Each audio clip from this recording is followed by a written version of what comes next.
Why are my energy bills so damn high? That question comes up all year, but especially now in the summer when air conditioning usage plus peak utility rates send the average California electric bill to more than double between June and September versus the rest of the year. There's plenty of blame to go around: corporate greed, AI, data center growth, wildfire management, tariffs, interest rates, inflation, the Trump administration. But we can all agree rates are in fact rising like crazy.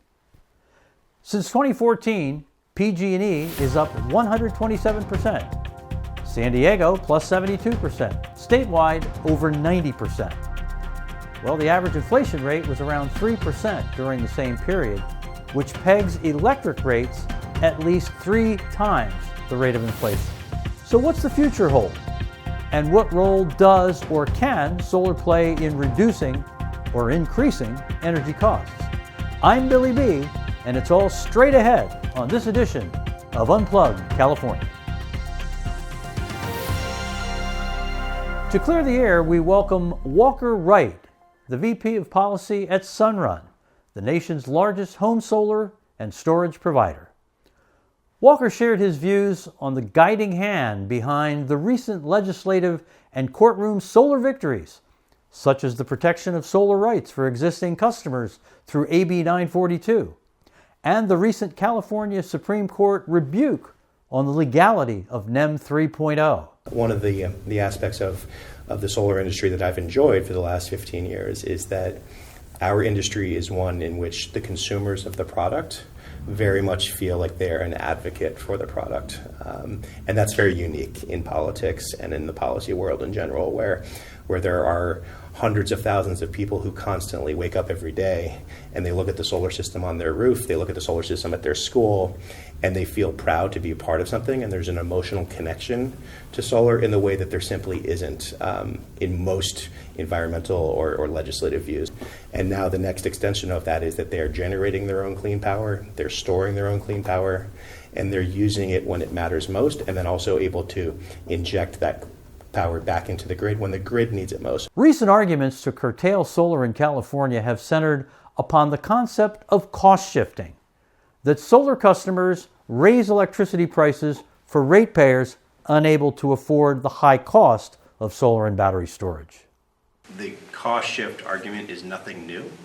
This goes back to really 2011 and 12 when the Utility Trade Association, EEI, began to promote it publicly across the U.S. It's certainly not new in California. It has been a utility talking point against the expansion of rooftop solar for some time. But essentially, I think that if you break it down, is that the utility argument is that if a certain set of customers are using less electricity, the rates on everyone else must be made up to make up the difference. Those on the rooftop solar side will say, well, like that's ridiculous. Let's just say that if we just decided to shut off the lights in this room right now and leave them off for the rest of the afternoon, are we creating a cost shift?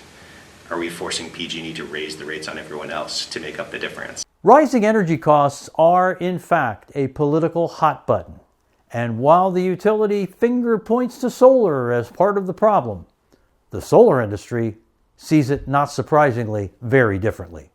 Frankly, people are rightly upset with the size of their electricity bills going forward. California does have some of the highest rates in the nation, and there's a lot of finger pointing going on right now over what the true driver of those rate increases is. If a utility spends $100 million on an infrastructure upgrade, they expect to get roughly 10% back in profit. Therefore, the utility has incentive to build more because that 10% simply becomes a larger number, which becomes their profit. If you were to look at a graph of utility rates in California and then have another line which represents the spending of the utilities, they're very similar. As spending goes up, rates go up. It's that simple. As for solutions to curbing high energy costs, virtual power plants funded privately can relieve at least part of the cost of infrastructure building by the utilities, and thereby cost to the ratepayer. Walker explains how the VPP works. Imagine tens of thousands of batteries that are spread around a certain geographic area. Those batteries are being filled every day by solar electrons from rooftops, and they are distributed right exactly where the homes are. So for the most part, those batteries are taking in power and then feeding it to the home where they serve. But the idea of the virtual power plant is that at certain times of the year, for example, a very hot evening, all of a sudden you can inject collectively the clean power from those batteries back into the grid when the grid needs it most. And what that allows is for the utility not to have to ramp up a gas-fired peaker plant, which is very expensive for all ratepayers, nor is it environmentally very helpful. So that's the concept of the virtual power plant, is that you have all of these systems out there that are on existing grid infrastructure, and they are doing something collectively that support all ratepayers. And another wonderful part of the VPP story is that you are leveraging non-ratepayer funds, right? At this time when we're talking about why electricity bills are so high, you're leveraging private capital, non-ratepayer capital, to help build all of these virtual power plants. So for example, Sunrun, when we go to your house and we put a solar system and a battery in your home, Sunrun is spending that money leveraging private capital, right? And then you have that asset at your house, and then there are many people just like you in your geographic area who are all able to inject power back into the grid when the grid needs it to provide a grid benefit, and that's the essential part of the story here. Breaking news, California's biggest virtual power plant faces over $100 million in budget cuts due to the state's ongoing budget crisis. The Demand-Side Grid Support Program, DSGP, actually pays and has been paying solar and battery customers a fair rate for their high-demand kilowatts. Well, Newsom's budget cuts may put a quick end to that.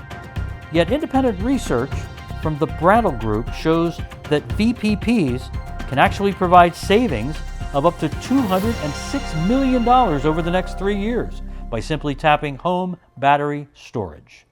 Making electricity more affordable is a core promise of solar energy. Pay $0 up front, save electricity costs from day one. The initial problem that Sunrun was looking to solve was very simple. Rooftop solar is expensive. There are high upfront costs.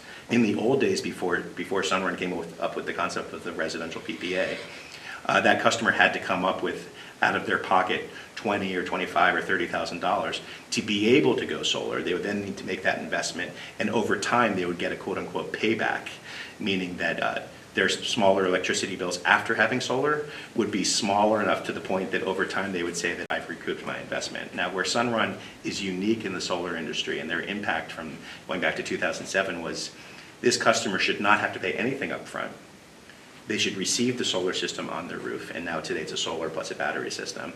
And when you combine the Sunrun bill, that they're going to pay Sunrun every month for having that system on their roof, in addition to their utility bill after they have solar, that they're saving money. So in this example, when we hear the word affordable, we challenge that premise, because it's not unaffordable if you aren't spending money up front, and after you have that product, you are saving money from day one. The battle over who's responsible for the high cost of electricity will continue to rage here in California. The solution to managing costs will require us to go beyond the blame game. State and federal policy, tax laws, natural gas prices, demand from the AI data center boom all play essential roles in the future of California energy. Unplugged California will cover the story as it unfolds or unplugs. I'm Billy B. Be sure to like and subscribe to keep our channel growing, and thanks for watching.